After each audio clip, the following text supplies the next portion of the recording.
Página 19. El arte de la guerra en el mundo antiguo, Víctor Davis Sanson, 2010. De las guerras persas a la caída de Roma. Capítulo 1. Desde Persia con amor. Propaganda y excesos imperiales en las guerras médicas. Tomoyan. La invasión de Irak, cuando finalmente se produjo, fue simplemente el clímax de un periodo en curso de crisis y agitación en el orden internacional. El estancamiento entre ambos bandos había sido durante años un rasgo geopolítico constante. Ambos, sin duda, sospechaban desde hacía tiempo que el conflicto abierto era inevitable. Al penetrar los invasores en territorio iraquí, deberían haber sabido que se enfrentaban a un régimen bien preparado para la guerra. Había almacenado asiduamente reservas de armamento y provisiones. Sus tropas, concentradas a lo largo de las fronteras, bloqueaban todas las carreteras que conducían a la capital. Se rumoreaba veladamente que la propia capital, una amedrentadora mezcla de grandiosos y prestigiosos proyectos y desolados barrios marginales, era capaz de tragarse a un ejército entero. No obstante, todas las defensas del régimen, a la hora de la verdad, lo mismo habrían podido ser de arena. El adversario al que se enfrentaban era nada menos que una superpotencia, la más formidable del planeta. El destacamento especial desplegado por los invasores realizó una devastadora exhibición de asombro y desconcierto. Aquellos defensores que no quedaron reducidos a cadáveres en el primer impacto mortal del ataque enemigo simplemente se desvanecieron. Incluso en la misma capital, la población se rebeló manifiestamente reacia a morir por su asediado líder. Solo unas pocas semanas después del inicio de las hostilidades, la guerra había terminado por completo. Lo mismo ocurrió el 12 de octubre de 539 a.C., cuando las puertas de Babilonia se abrieron de par en par sin presentar batalla, y la mayor ciudad del mundo cayó a manos de Ciro, rey de Persia. Para los babilonios, la captura de su metrópoli por un caudillo extranjero solo se podía explicar como obra de Marduk, el rey de sus dioses. A lo largo de los siglos, el incomparable esplendor y linaje de Babilonia había servido para bruñir la presunción de sus habitantes hasta alcanzar un brillo verdaderamente lustroso. Aunque sometida desde hacía tiempo al dominio de Asiria, un reino rival del norte, a Babilonia siempre le había irritado su subordinación, y en 612 a.C., cuando sus ejércitos tomaron el mando en el saqueo de la capital asiria, Nínive, la ciudad llevó a cabo una espléndida y sangrienta venganza. A partir de aquel momento, se encontró en posición de desempeñar el papel que su pueblo siempre había considerado justo, el de fulcro de los asuntos mundiales. Aunque la caída del imperio asirio había dejado dividido el Oriente Próximo entre la propia Babilonia y otros tres reinos, Media en el norte de Irán, Lidia en Anatolia, y Egipto, no cabía duda de cuál de estas cuatro potencias destacaba como primus inter pares. Los reyes de Babilonia no tardaron en levantar y extender su propio dominio sobre las ruinas del poder asirio. Impusieron un férreo yugo de servidumbre sobre sus vecinos inferiores. Típico del destino reservado a aquellos que alardeaban de mantenerse independientes fue la derrota, en 586, del valiente pero imprudente reino de Judá. 2 años después de orquestar una revuelta contra el dominio babilónico, los judíos tuvieron que lamentar su temeridad en medio de los escombros de todo aquello que anteriormente les había definido. Jerusalén y su templo quedaron reducidos a un montón de ruinas ennegrecidas, su rey fue obligado a presenciar el asesinato de sus hijos antes de ser cegado, y la élite judea fue desterrada al exilio. Allí, llorando junto a los ríos de Babilonia, a uno de aquellos, un profeta de nombre Ezequiel, le pareció que las sombras del Seol se cernían sobre el todo orden global. No era una gran potencia, pero había sido despachada al inframundo por el rey de Babilonia, todos asesinados, caídos por la espada, que sembró el terror en la tierra de los vivos. 22. Pero ahora la supremacía babilónica estaba muerta. La caída de la gran ciudad fue para los contemporáneos un verdadero terremoto. No obstante, lo que todavía lo hizo más sísmico fue la identidad de su conquistador. Si Babilonia podía vanagloriarse de una historia que se remontaba a los mismos comienzos de los tiempos, cuando los dioses empezaron a construir ciudades a partir del barro primigenio del mundo, entonces los persas, por oposición, parecía que hubiesen salido de la nada. 2 décadas antes, cuando Ciro ascendió al trono, su reino no solo era intrascendente, sino que estaba políticamente subordinado, puesto que tenía el rango de vasallo del rey de Media. En un mundo dominado por 4 grandes potencias, podría pensarse que había pocas posibilidades de que un forastero se abriese camino. Sin embargo, Ciro, en el curso de su reinado había demostrado justo lo contrario. El vigoroso carácter que revestía el orden global que se oponía a él fue sabiamente utilizado en su beneficio. Había demostrado que decapitar un imperio y a todas sus provincias podía ser un efecto colateral. El primero en caer había sido su antiguo señor, el rey de Media, derrocado en 550. 4 años después fue el turno de Lidia. En 539, cuando también Babilonia fue añadida a su botín, Ciro era dueño de un dominio que se extendía desde el Egeo hasta Indus, la mayor concentración de territorio que el mundo había visto jamás. Ciro bien podría haber descrito su propio gobierno en términos totalizadores, puramente cósmicos: era rey de reyes, el gran rey, el rey del universo. ¿Cómo lo había logrado? Evidentemente, no hace falta decir que la construcción de un imperio raramente se consigue sin grandes derramamientos de sangre. Los persas, tan rudos e implacables como las montañas de su tierra natal y criados desde niños con un asombroso nivel de eficiencia militar, eran guerreros formidables. Igual que los asirios y los babilonios antes que ellos, habían aportado al Oriente Próximo el derrumbe de murallas, el tumulto de cargas de caballería y el derrocamiento de ciudades. Durante la invasión de Babilonia, por ejemplo, todas las características del generalato de Ciro se mostraron de manera devastadora: la capacidad de organizar a números tan inconmensurables como las aguas de un río, para aplastar a todos aquellos que tenían intención de oponerse a él, y de moverse con una rapidez absolutamente desconcertante.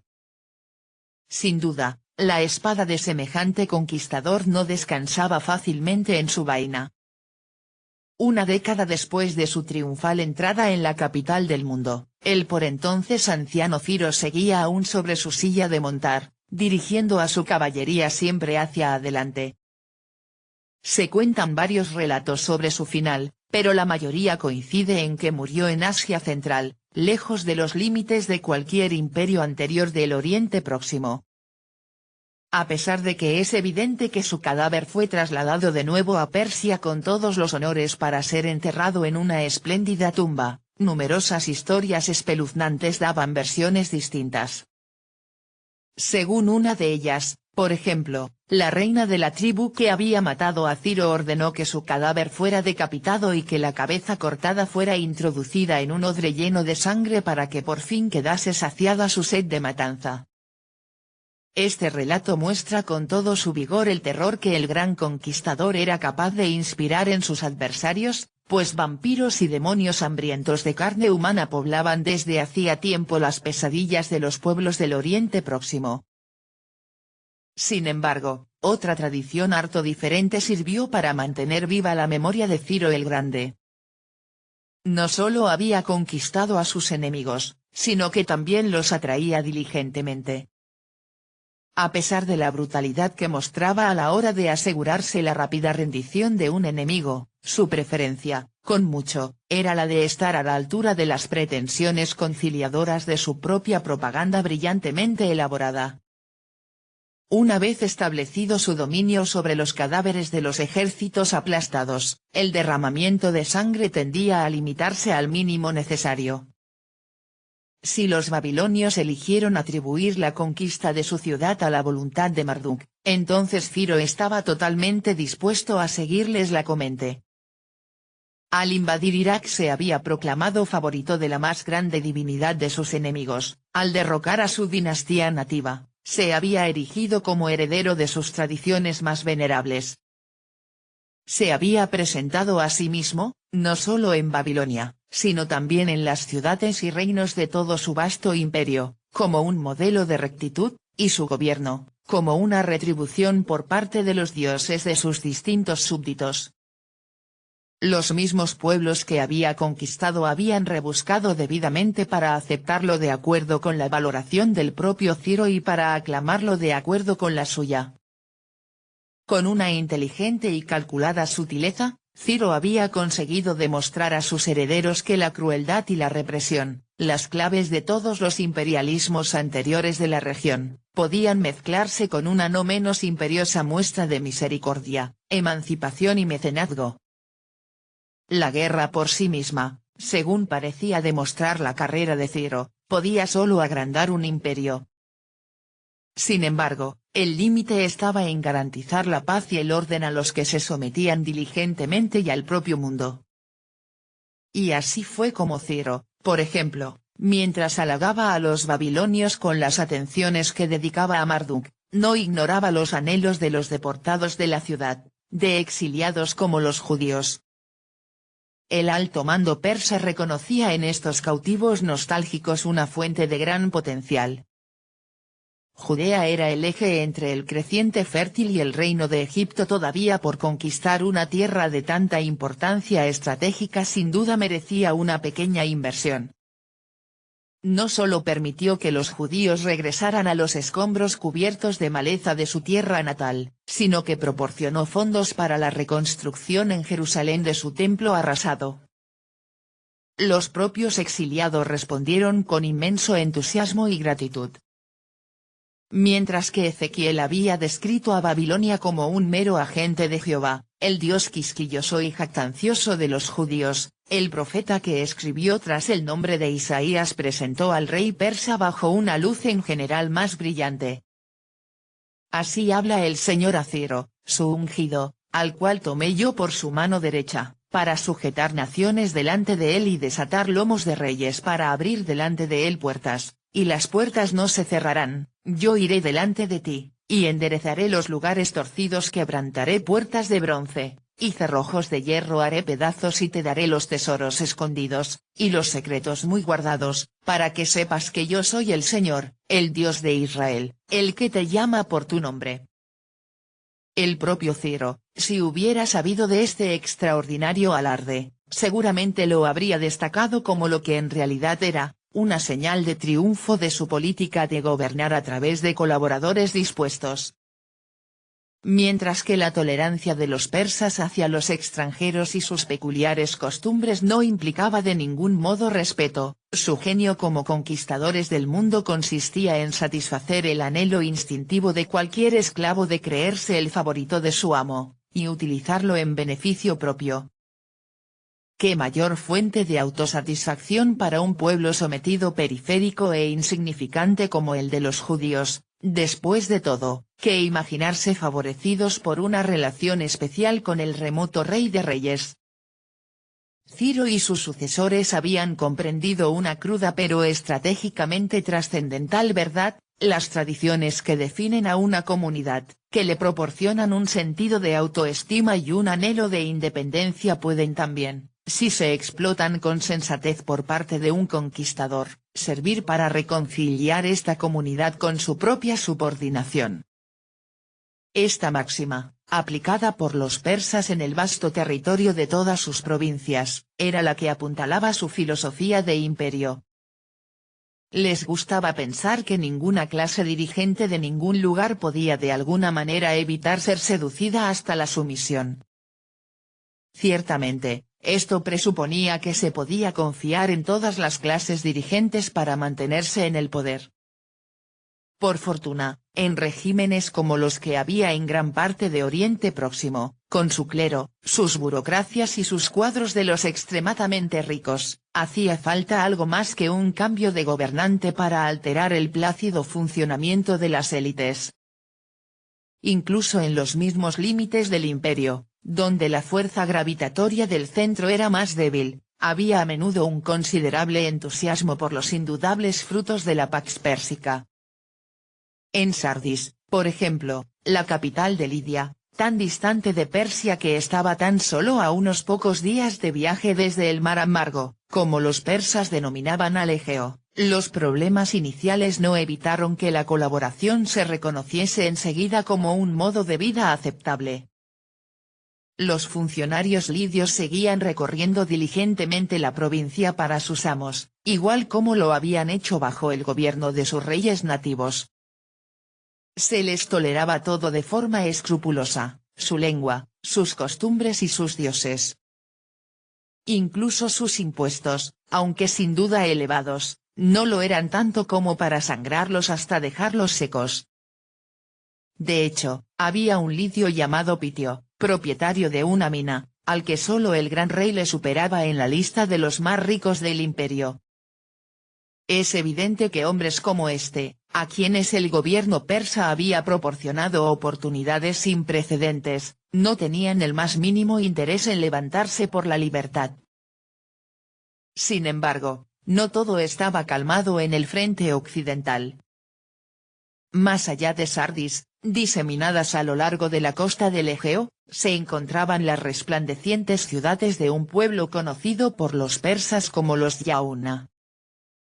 Originarios de Grecia, los jonios, como ellos mismos se denominaban, permanecieron tan decidida y desafiantemente griegos como cualquiera de sus compatriotas en la madre patria al otro lado del Egeo, lo cual significaba que, para sus amos, representaban un enigma y a la vez un desafío. Lo único que los Yauna hacían, según los persas, era pelear. Incluso cuando las distintas ciudades no reñían unas con otras, era muy probable que estuviesen involucradas en una contienda civil. Esta interminable disputa, que había contribuido enormemente a la facilidad con que fueron conquistadas en tiempos de Ciro, hacía también de los jonios un pueblo excepcionalmente pesado de gobernar. Allí donde los pueblos civilizados, es decir, los babilonios, los lidios e incluso los judíos, tenían sus funcionarios y sus sacerdotes, los griegos parecían tener solamente facciones traicioneras que estallaban constantemente. En consecuencia, a pesar de su genio en trazar perfiles psicológicos, los persas consideraron que lograr el control de sus súbditos jonios constituía un desafío. Mientras que en Babilonia o Sardis podían levantar su administración sobre los sólidos cimientos proporcionados por una diligente y eficiente burocracia, en Jonia tuvieron que basarse en su propio talento para la intriga y el espionaje. Para cualquier gobernador persa el desafío consistía en elegir a los ganadores entre los distintos y poderosos jugadores jonios, respaldarlos hasta agotar su rendimiento, y después deshacerse de ellos con el menor alboroto.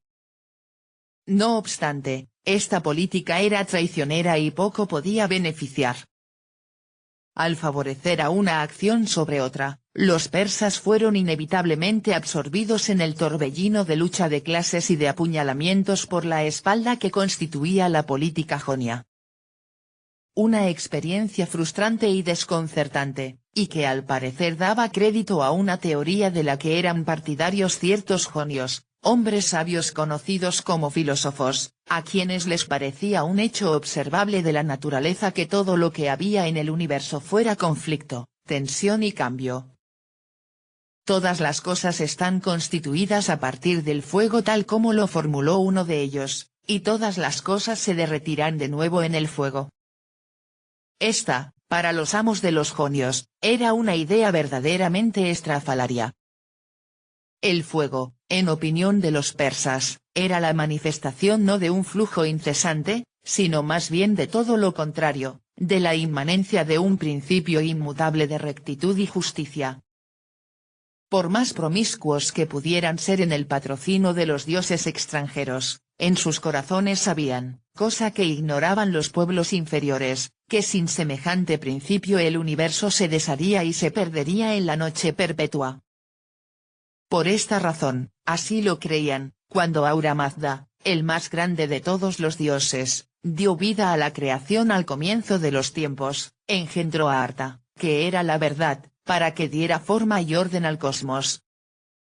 Sin embargo, el caos nunca cesó de amenazar al mundo con la destrucción, porque igual que el fuego no puede arder sin el acompañamiento del humo, los persas sabían que también Arta estaba inevitablemente acosado por Drauga, la mentira.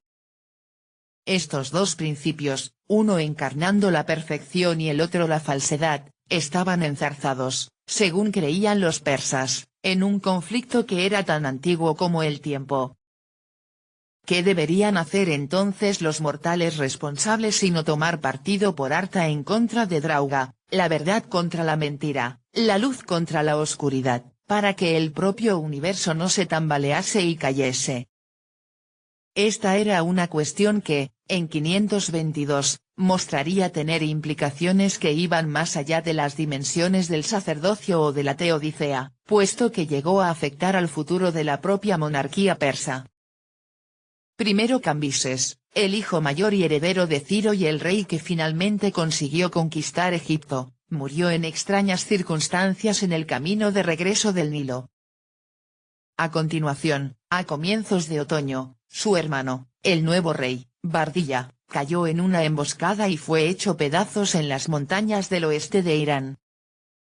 Ocupando su puesto, sentado en el trono salpicado de sangre, su asesino, un hombre ostensiblemente culpable de usurpación, Darío I, con una exhibición de aplomo tan impresionante que lo destacó como un político de espectacular creatividad y crueldad, proclamó que el impostor, el falso, el embustero había sido Bardilla, no él. Todo lo que él había hecho, aseguraba, todo lo que había logrado se debía al favor de Ahura Mazda. Él me prestó ayuda, y también los otros dioses, porque yo no fui infiel, ni seguidor de la mentira, ni falso en mis acciones. Darío insistía demasiado, pero en última instancia lo hacía porque, como regicida, no tenía mucha elección. Por ello se apresuró a reivindicar una íntima relación de parentesco con la casa de Ciro y a vincular a las hermanas de Cambises y de Bardilla a su lecho matrimonial, puesto que su pretensión dinástica al trono en realidad era tan endeble que apenas podía basarse en ella para justificar su golpe de estado. Había que urdir otra legitimación, y rápido. Por esta razón Darío sintió la necesidad, mucho más acuciante que para Ciro y sus hijos, de insistir en su papel como elegido de Ahura Mazda, como el portaestandarte de la verdad. Esta perfecta identificación de su propio mandato con la de un Dios universal resultaría un acontecimiento trascendente para el futuro. Los usurpadores han reivindicado la sanción divina de sus acciones desde tiempos inmemoriales, pero nunca una tan poderosa como la que Ahura Mazda podía procurar. Al pisotear a sus enemigos, Darío no solo aseguraba su propio gobierno, sino que también, y con consecuencias funestas, situaba su imperio en un potente y nuevo equilibrio. En Beistún, una montaña que se alzaba a unas pocas millas del escenario del asesinato de Bardilla, el nuevo rey ordenó que se inscribiesen sus hazañas en las rocas de un acantilado que daba directamente sobre el camino principal. La inscripción resultante representaría una desviación de la norma radical y reveladora en cuanto a la autopropaganda en Oriente Próximo. Cuando los reyes asirios se representaban sometiendo a sus enemigos, lo hacían de la forma más extravagante y plagada de detalles sangrientos, mostrando la carga de las tropas de choque, el avance de las máquinas de asedio, y la penosa marcha hacia el exilio de los derrotados. En Beistún no se representó ninguno de estos detalles. Lo que le importaba a Darío no era la batalla, sino que la batalla se había ganado, no el derramamiento de sangre, sino que la sangre se había secado y que una nueva era universal de paz había amanecido. La historia, en efecto, como proclamaba Darío, había tocado a su fin. El imperio persa era ambas cosas, su fin y su suma, pues, ¿qué más podía ser un imperio que contenía en su interior todos los límites del horizonte, sino el bastión de un orden verdaderamente cósmico? Semejante monarquía, ahora que el nuevo rey había conseguido redimirla de la mentira, podía esperarse que durase toda la eternidad, infinita, inamovible, la atalaya de la verdad. Aquí, en la visión de imperio que tenía Darío como una fusión de orden cósmico, moral y político, había una formulación que estaba destinada a ser sorprendentemente fructífera. Para el nuevo rey, tan importantes eran los detalles sangrientos del gobierno imperial como su sombra, la visión sacra de un Estado universal, un Estado en el que todo su vasto dominio había sido sometido por el bien de los conquistados. A partir de entonces, la alianza encamada por el gobierno persa tenía que quedar patente en toda manifestación de poder real, tanto en los palacios como en los avances o planes de guerra, armonía a cambio de humildad, protección a cambio de sometimiento, las bendiciones de un nuevo orden mundial a cambio de obediencia. Esta era, en comparación con la propaganda de Asiria, una receta especialmente carente de gusto por la matanza, pero servía de manera harto efectiva para justificar una conquista global sin límites. Después de todo, si era el destino del Rey de Reyes llevar la paz a un mundo sangrante, entonces, ¿cómo había que calificar a aquellos que le desafiaban, sino como agentes de la anarquía y de las tinieblas, de un eje del mal? Como instrumentos de Drauga, no solo amenazaban al poder persa sino también al orden cósmico que éste reflejaba.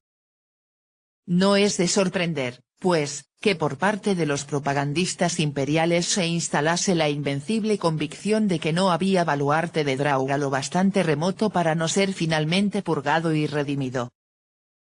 El mundo tenía que ser un lugar seguro para la verdad. Tal era la misión persa. En 518, mirando hacia el este, Darío envió diligentemente a todo un escuadrón naval para llevar a cabo un reconocimiento de las misteriosas tierras a lo largo del Indo. La invasión no se hizo esperar, el Punjab fue sometido y se impuso un tributo de polvo de oro, elefantes y maravillas similares. Entretanto, en el extremo opuesto del imperio, en el lejano oeste, una flota de combate persa surcaba las aguas del Egeo. En 517, Samos fue conquistada y anexionada. Las islas vecinas, ansiosas por anticiparse a la flota persa, empezaron a contemplar la posibilidad de someterse formalmente a los embajadores del gran rey.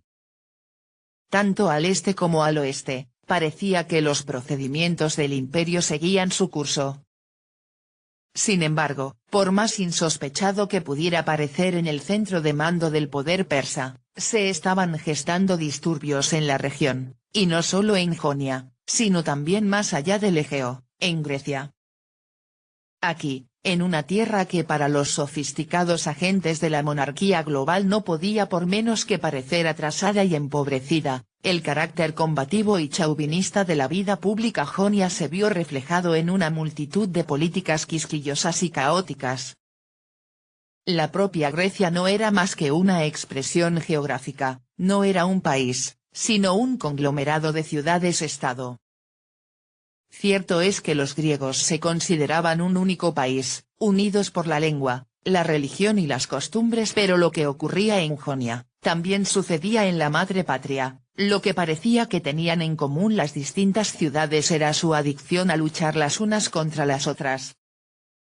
No obstante, la misma incansable propensión a agrandar las fronteras que en Jonia estaba alimentando una importante revolución intelectual tenía también efecto en los estados del continente. A diferencia de los pueblos del Oriente Próximo, los griegos carecían de modelos viables de burocracia o centralización en los que inspirarse. En su búsqueda de eunomia, buen gobierno, estaban, en cierto sentido, solos. A pesar de sufrir tensiones sociales crónicas, no eran del todo ajenos a la libertad que esto les proporcionaba, experimentar, innovar, forjar sus propios caminos distintivos. Mejor una pequeña ciudad posada sobre una roca podía esgrimirse, siempre que esté bien gobernada, que todos los esplendores de la extravagante Nínive. Indudablemente, por más ridícula que esta afirmación pudiera parecer a los persas, aquellos amos del imperio global, había muchos griegos que se sentían muy orgullosos de sus excentricidades de ciudad pequeña. A lo largo de los años, las repetidas agitaciones sociales y políticas habían servido para situar a muchas ciudades en caminos que les eran característicamente propios. Hasta un extremo poco valorado por los persas, que despreciaban por naturaleza a las razas inferiores como solo los representantes de una superpotencia pueden hacer, los griegos representaban un impedimento potencial de mal augurio en su camino hacia la constante expansión, puesto que no eran un pueblo que pudiera ser fácilmente doblegado ante la fórmula de conquista del gran rey. Eran más bien, de acuerdo con los parámetros de la norma del Oriente Próximo, un pueblo inquietantemente diferente. Y unos eran más diferentes que otros. En Esparta, por ejemplo, la ciudad dominante del Peloponeso, un pueblo que había sido notorio por la calidad tóxica de sus odios de clase se había metamorfoseado en homoioi. Aquellos que eran iguales. Una disciplina despiadada y universal había servido para enseñar a todo espartano, desde el momento de su nacimiento, que la conformidad lo era todo. El ciudadano crecería y asumiría su puesto en la sociedad, el guerrero asumiría su puesto en la línea de batalla.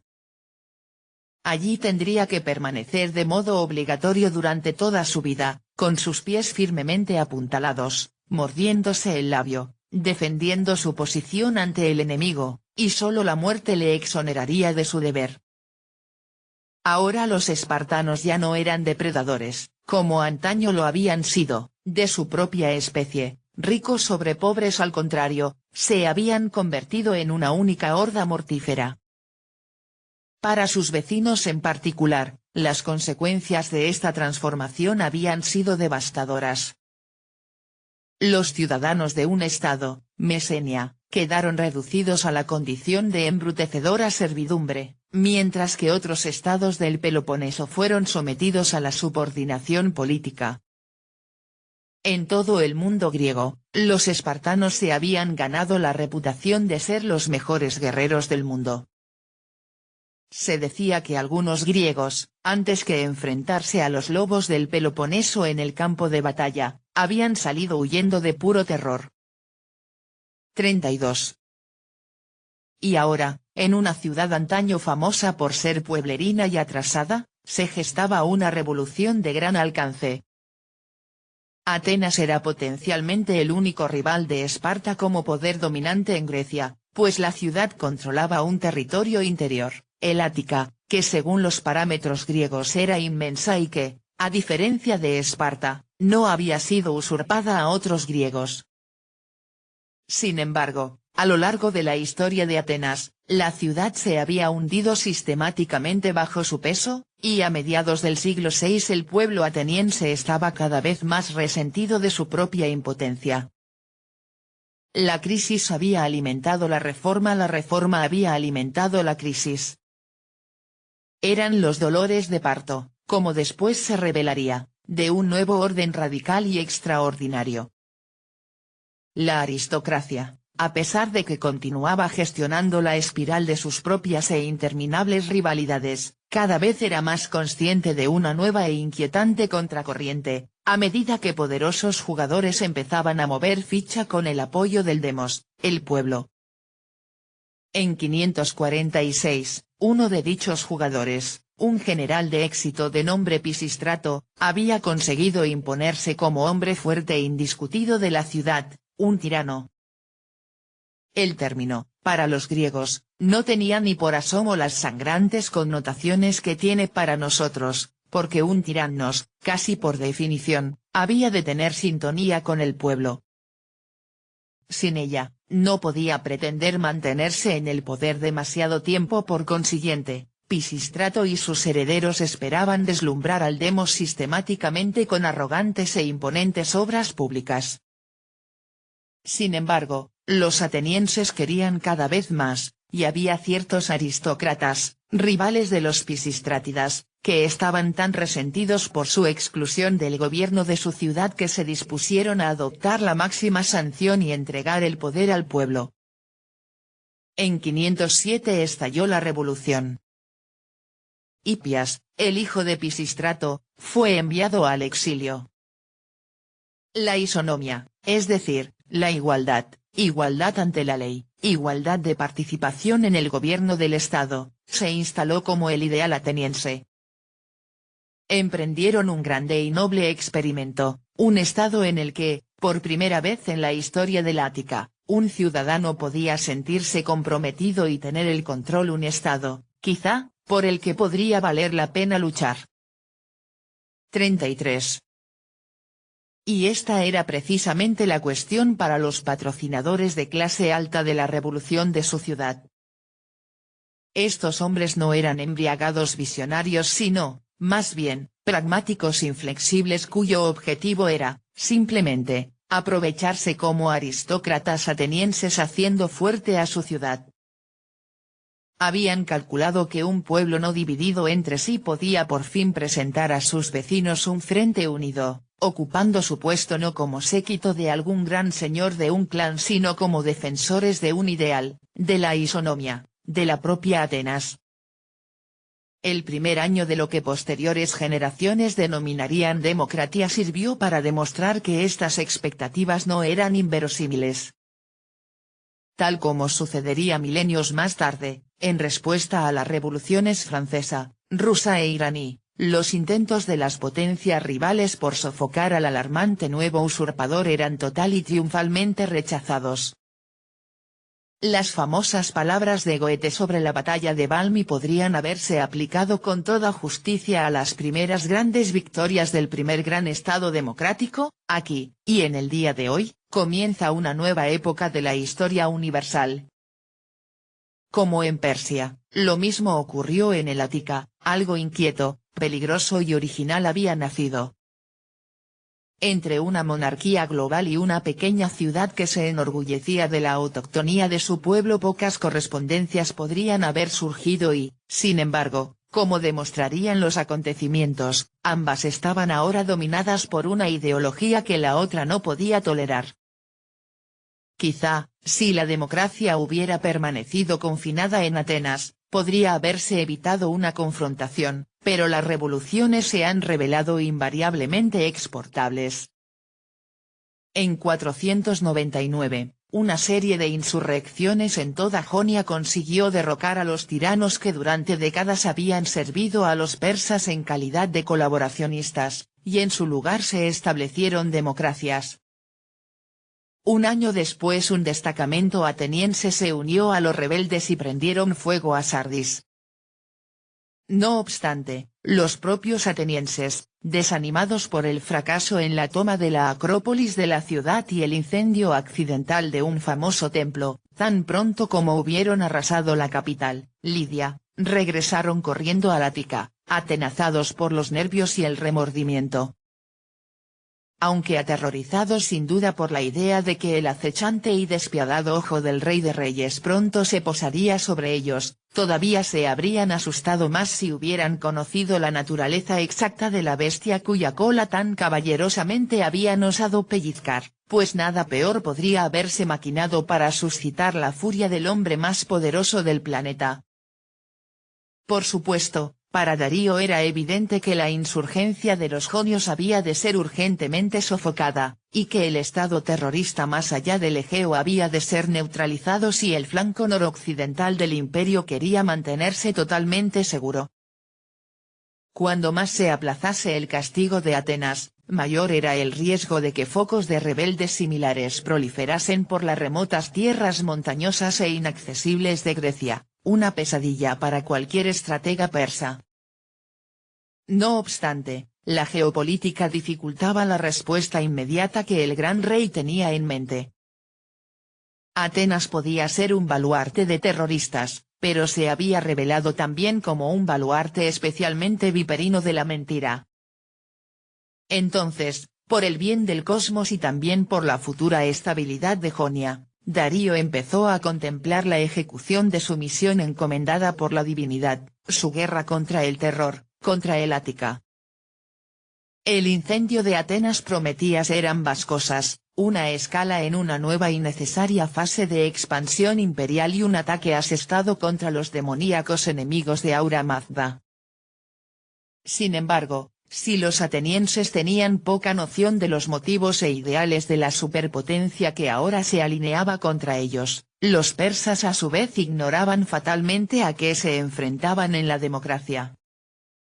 Para los estrategas a quienes les fue confiada la supresión de la revuelta jonia, no había nada de excepcional en la nueva forma de gobierno y si algo había era que parecía haber intensificado el faccionalismo que durante tanto tiempo había hecho que combatir a los Yauna fuera como pescar en un barril.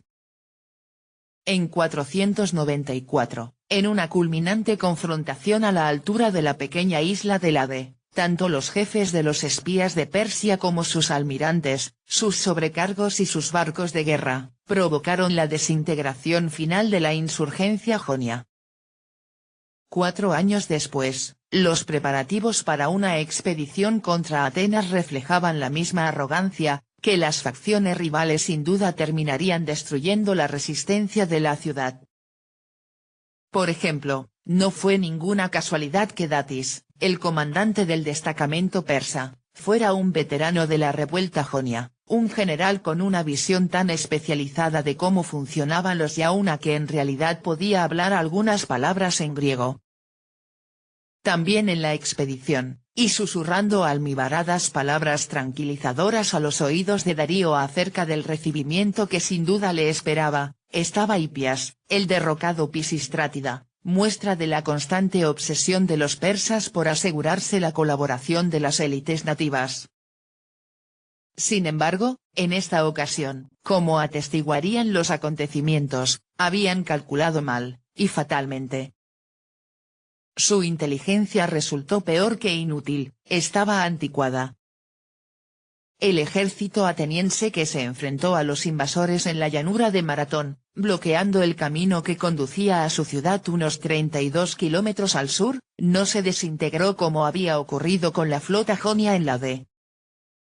Cierto es que Atenas durante mucho tiempo había estado invadida por rumores de quintacolumnistas y especuladores del oro del gran rey, pero fue precisamente la conciencia de los atenienses del inminente peligro lo que, en primera instancia, les hizo salir de los muros de su ciudad.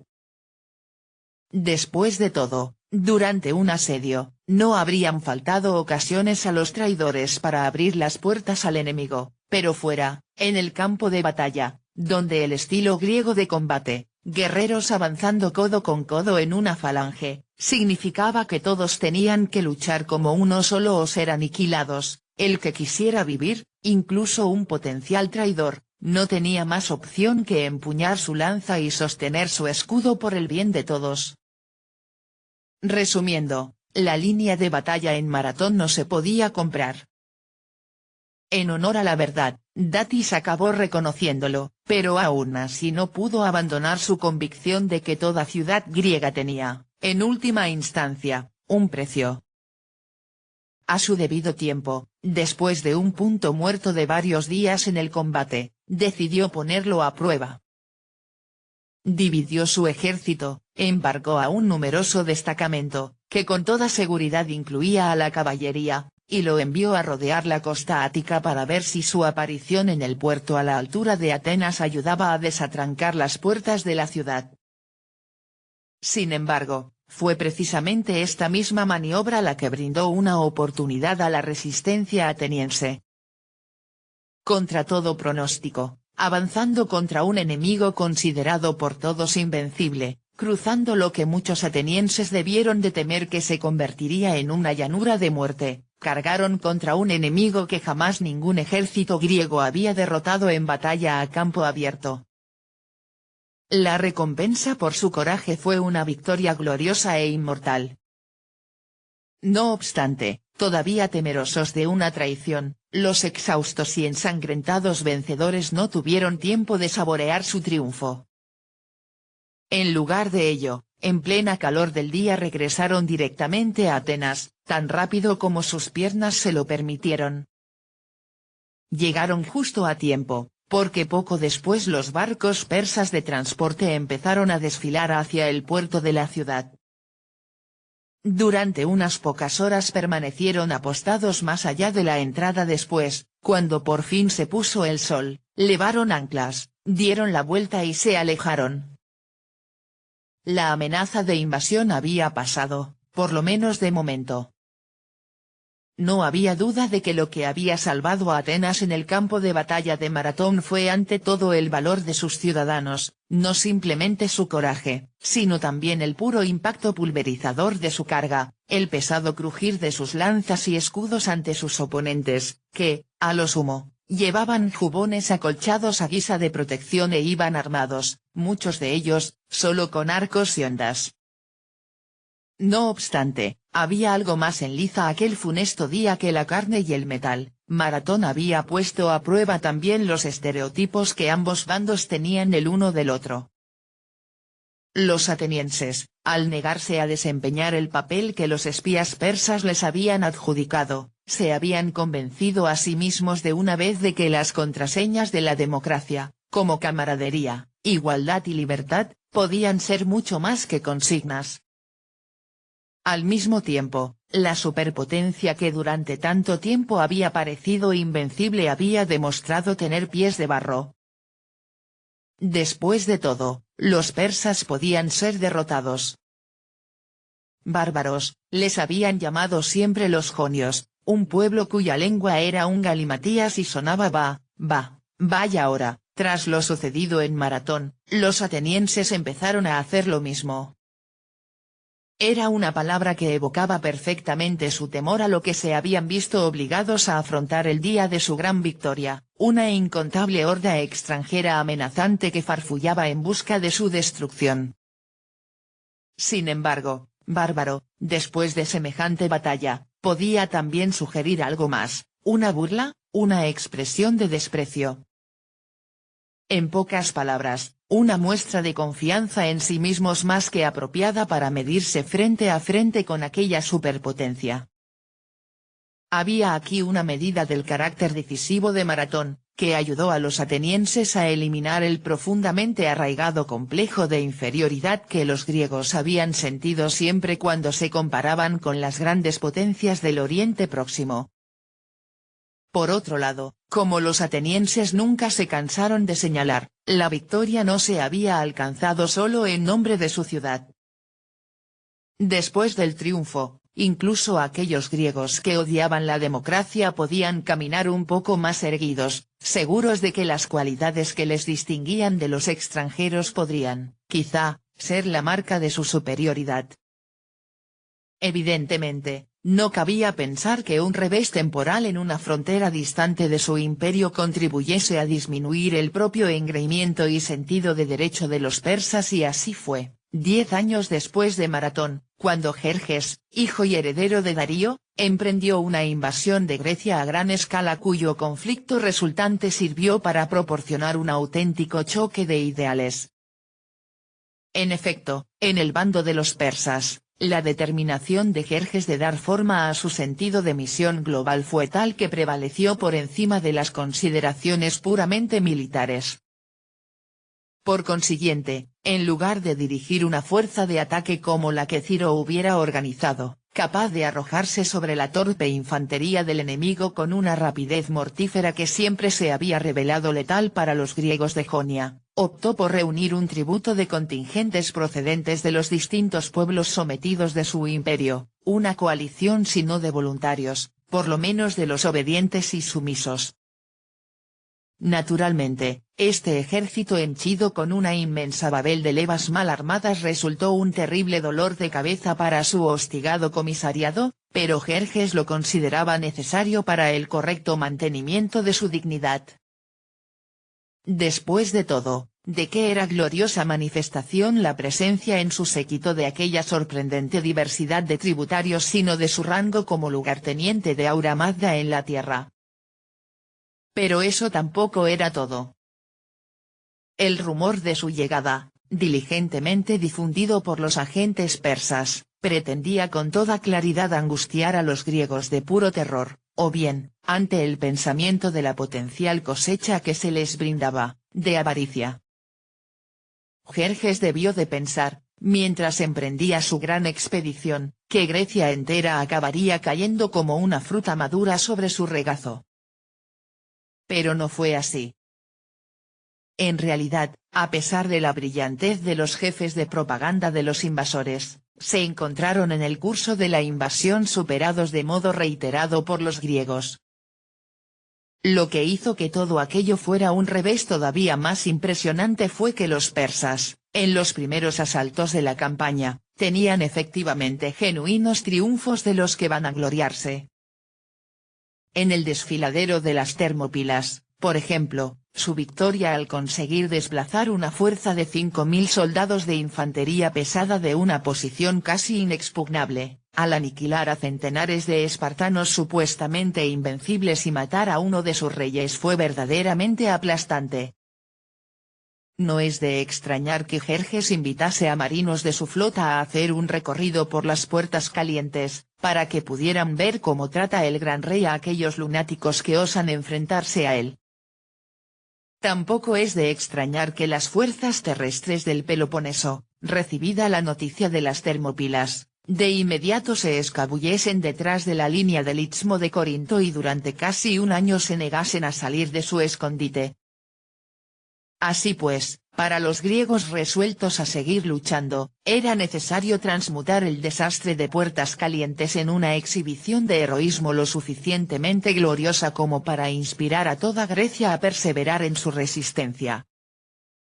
En efecto, ahora, después de las Termópilas, con su ciudad indefensa ante la fuerza devastadora de los persas, los atenienses tenían un interés mayor, si cabe, que los espartanos por convertir a su rey muerto y a su guardia personal en mártires por la libertad. Quizá una de las claves de su éxito fuera que los peloponesios, tras la captura de Atenas y el incendio de los templos de la Acrópolis, no se retirasen con sus flotas como habían hecho sus fuerzas terrestres, sino que se unieran a los barcos atenienses para defender su posición en el estrecho de Salamina. Actuando de este modo demostraron que el efecto de los propagandistas griegos era algo más que un efecto, que la sangrienta derrota de las Termópilas había sido, tal como ellos habían proclamado, una especie de victoria. Y resultó ser también una victoria decisiva. En Salamina y en Platea, por mar y después por tierra, los aliados griegos rechazaron de forma aplastante al destacamento anfibio que se había alineado contra ellos y se aseguraron de que la pax pérsica no se extendiera a Grecia. El fracaso del intento, sin lugar a dudas, no se debió a la debilidad, o suavidad, o falta de coraje de los persas, porque en valentía y fuerza, como los propios griegos reconocieron, ambos bandos estaban muy igualados. No obstante, indiscutiblemente, en el combate cuerpo a cuerpo, el equipamiento y el adiestramiento de los griegos resultó ser muy superior, pues Platea había confirmado la lección de Maratón, que en batalla campal la infantería persa no podía resistir el impacto de una falange. Sin embargo, lo más lacerante de todo para el rey de reyes fue sin duda el modo en que sus propias fuerzas habían sido utilizadas contra él, su hasta entonces incontestado dominio del espionaje y autopropaganda. En Salamina, por ejemplo, el almirante ateniense, exhibiendo un conocimiento de la psicología casi persa, había atraído a la flota imperial a una emboscada asegurando a Jerjes que deseaba pasarse a su bando, un embuste que el gran rey y sus consejeros, recordando la estaban predispuestos a creer. Entonces, poco antes de emprender la campaña que les conduciría a Platea, los aliados griegos habían hecho un terrible juramento, que todos los templos incendiados por los bárbaros permanecerían para siempre como ruinas ennegrecidas, como testigos para las generaciones venideras. Esto, sin duda, socavaría irremediablemente la autoestima de Jerjes, convirtiéndolo no en defensor del orden sino en su gran enemigo y haciendo de su imperio no el agente de la verdad y la luz sino más bien de un impío despotismo humillado en la misma medida por los dioses. Este sería un hito que nunca cesaría de inspirar a los griegos. Serviría de inspiración a incomparables tragedias, inspiraría a la historia y a la arquitectura. Por consiguiente, mientras Esquilo siga siendo contemplado, Heródoto leído o el Partenón admirado, nunca caerá en el olvido.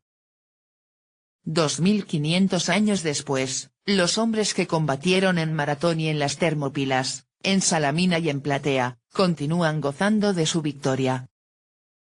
Sin embargo, el fracaso de la primera superpotencia del mundo al pretender llevar lo que consideraba seguridad y orden a un territorio montañoso y tranquilo en la periferia de sus intereses no significa necesariamente que los persas y su imperio no tengan nada valioso que enseñar al mundo actual, muy al contrario, de hecho.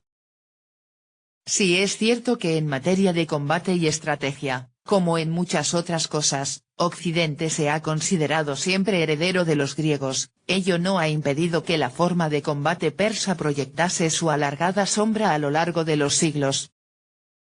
Desde esa perspectiva, es muy probable que los futuros conflictos humanos resulten tan persas como griegos. Página 41.